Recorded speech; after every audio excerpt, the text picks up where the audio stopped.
So this is the beginning of the unit called Organic Chemistry. This is the one that strikes fear into so many people's hearts. But fear not, we'll get through this. It's actually one of my favorite units. Organic Chemistry deals with all of the chemistry that you are really surrounded by on a day-to-day basis. Pretty much everything you wear, everything you eat, the building in which you live is all defined by organic chemistry. The Madison Avenue ad wizards, they have come up with a new definition for organic. But for a chemist, organic chemistry just means that any compound that has carbon as its center element. That's what it is. And the reason we talk about carbon is because carbon really is one of the only elements that can do that. It can bond to itself over and over and over again. It can bond to itself in the Sp hybridization. It can bond to itself in the Sp2 hybridization and Sp3 hybridization. If you don't remember what those are, look them up. But anyway, organic chemistry. It has carbon as the center. It doesn't need to be in the middle, but it's the central atom. So let's start out with some examples here. I'm going to give you a couple different things, definitions. We're going to talk about molecular formulas, and we're going to talk about structural formulas. The molecular formula is a formula that shows the actual number and kinds of atoms. The structural formula shows how those atoms are hooked together. So I'm going to provide you with both of them. So if you have not copied those notes, pause this. All right, here we go. So the first example I'm going to give you is a compound that you're probably familiar with, and that's methane. You've heard of methane before. Most everyone thinks of methane having to do with climate change and cow farts, but actually methane is a natural gas. It's actually called natural gas. Methane is the gas that is the most simple gas. If you live in the city and you get gas piped into your house, to run your dryer, your stove, your furnace, different kinds of gas appliances, that is using methane. And methane simply is a carbon that is bonded to 4 hydrogens. It's one of the most simple organic compounds. It's CH4. The way this thing is hooked together is a little bit different. You have a carbon that is bonded to 4 hydrogens, and because hot carbon has 4 valence electrons, it's going to make 4 bonds. Well, in this case, it's going to make 4 single bonds. It's going to make a single bond in that orientation, that one, and that one, and that one. So if you look at this in 2 dimensions, you think, oh, the bond angle is 90 degrees. And actually, it is not. Because if you think about this, this is Sp3 hybridization. And Sp3 hybridization means that the carbon atom has taken its 1s orbital, hybridized it with its 3p orbitals, and created 4 sp hybridized orbitals. And when you draw that in 2 dimensions, representing 3 dimensions, you're going to have your carbon there in the center. You're going to have 2 hydrogens that are in the same plane as that carbon. You're going to have another hydrogen that's coming out of that plane, and you're going to have another hydrogen that's going back into the plane. And so if you consider this in the 3-dimensional aspect, and I'll put a little drawing on here, what you have is you have actually a tetrahedron, a regular tetrahedron with hydrogens at the points and carbon in the center. That is methane. All right, that is the simplest of them. All organic compounds are in 3 dimensions. I will not draw all of them in 3 dimensions, but they are all in 3 dimensions. The next one is propane, and you've heard of propane too. Propane is the stuff that fires up your gas grill. If you live out in the country like I do, propane is that big tank sitting beside your house that supplies your house with natural gas. Now in this case, it's not CH4. Propane is 3 carbons and 8 hydrogens, C3H8. The structural formula for this is similar to the last one. You're going to have 3 carbons bonded together, and then you're going to have 1, 2, 3, 4, 5, 6, 7, 8 hydrogens. Now, the one nice thing about organic chemistry is you need not draw all the hydrogens when you're drawing the structural formula. In this last one, in methane, I showed you, wait a minute, this has got 4 hydrogens around it. And yes, it does have 4 hydrogens around it. Well, this one has 8 hydrogens around it, but you don't need to draw those because in organic chemistry, you're going to use a lot of hydrogens. And because of that, you don't need to draw all of them on. If you put a dash off of a carbon, it is understood that that is a hydrogen atom, and so you can leave it just like that.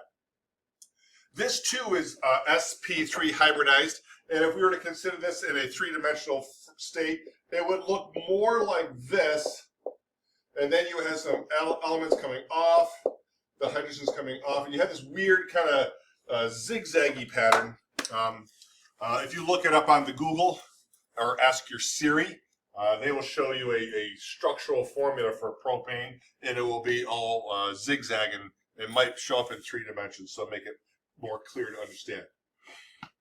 The next organic compound I'm going to talk to you about is ethane. And ethane, again, is another simple organic compound. This organic compound is less known. You've heard of methane, you've heard of propane, you probably have not heard of ethane. Ethane is the sibling that's in between these two. Instead of methane with 1 carbon and propane with 2 carbons, let me rephrase this, let me start that. Ethane has 2 carbons and it has 6 hydrogens. Ethane, again, is going to have 2 carbons bonded to one another singly, and then it's going to have its 6 hydrogens on the outside, on the perimeter, and that is ethane. The next organic compound I'm going to show you is a little wrinkle on this. Ethane is a 2-carbon compound. Ethanol is another 2-carbon. Ooh, changing colors, love it. We'll stick with the pink, not gray, we'll go with yellow. Ethanol also has 2 carbons, C2. It has the AN, so you're thinking it's going to be, they're going to be singly bonded, but because of this OL at the end, we're going to have something else that's going on.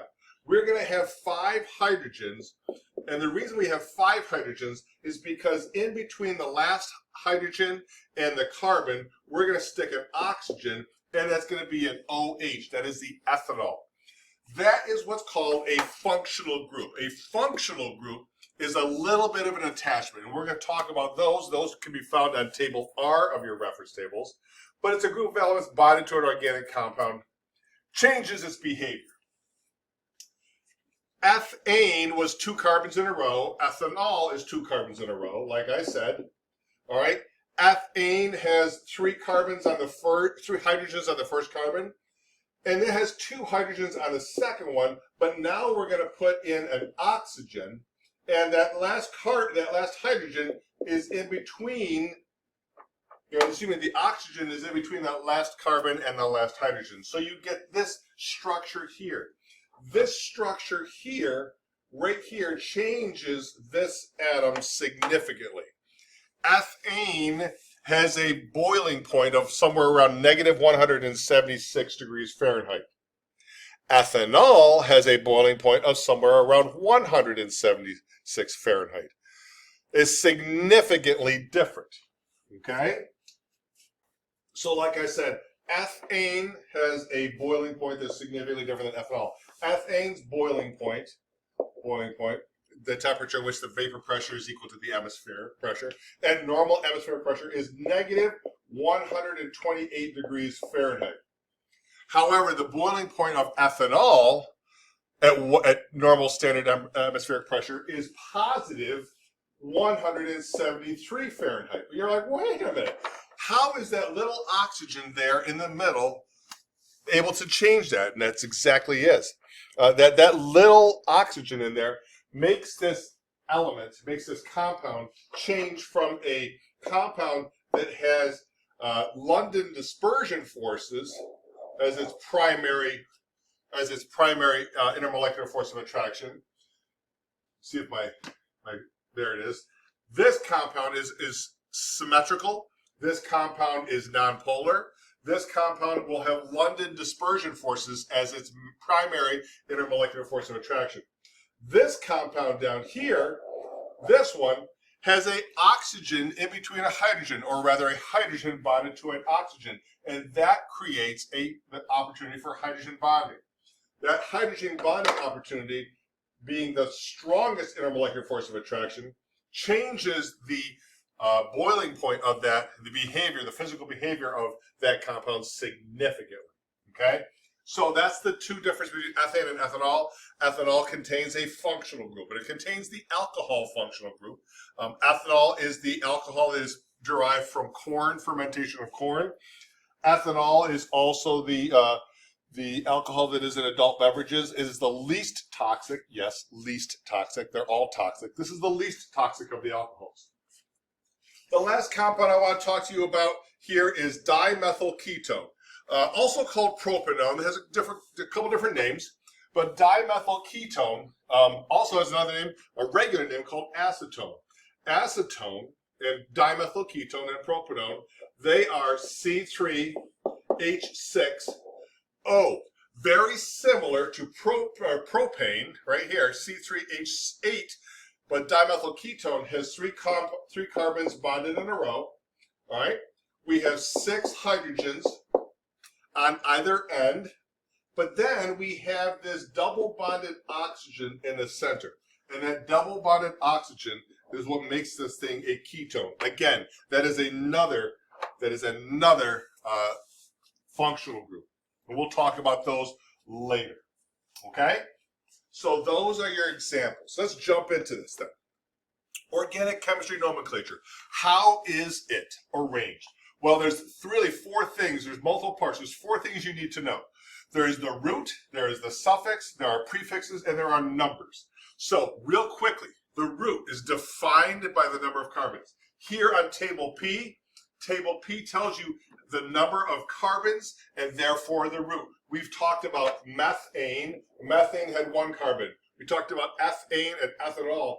Ethane and ethanol, they have 2 carbons. Propane and propanol, they have 3 carbons. So you can go on and on and on, but they are all the same. They work the same way. The root tells you how many carbons there are. All right? Over here it says prefix. I like to think of that as the root.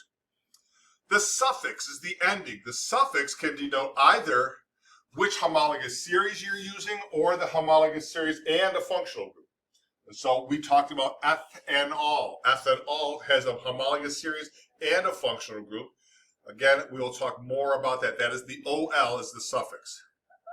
Prefixes. Prefixes can tell you how many multiples of something there are. Di or tri. There's also our substituent groups and functional groups. All of those can be denoted by prefixes. And then there are numbers. Numbers identify the location of a substituent or functional group. Remember, words tell you what there is, numbers tell you where there are. Numbers tell you where. Homologous series is the last part. The homologous series is that's the definition. These are all on table Q. A series, a group of organic compounds that share a similar general formula. We have 3. We have the alkanes. They have the general formula CnH2n plus 2. The number of hydrogens is twice the number of carbons plus 2. We have alkenes where the number of hydrogens is twice the number of carbons, and that's it. And then we have alkynes that has twice the number of carbons minus 2. Alkanes are all singly bonded. Alkenes have a double bond. Alkynes have a triple bond. Alkanes are saturated. These 2 are unsaturated. Examples of these are propane, all single bonds. Propene, a double bond. And propyne that has a triple bond. The difference between them is all the bonding going on between them and the fact that there are fewer number of hydrogens. At this point, I'm going to turn you over to some homework. The homework is found in the review book. I encourage you to read the review book, read what's there, and do those questions. Great.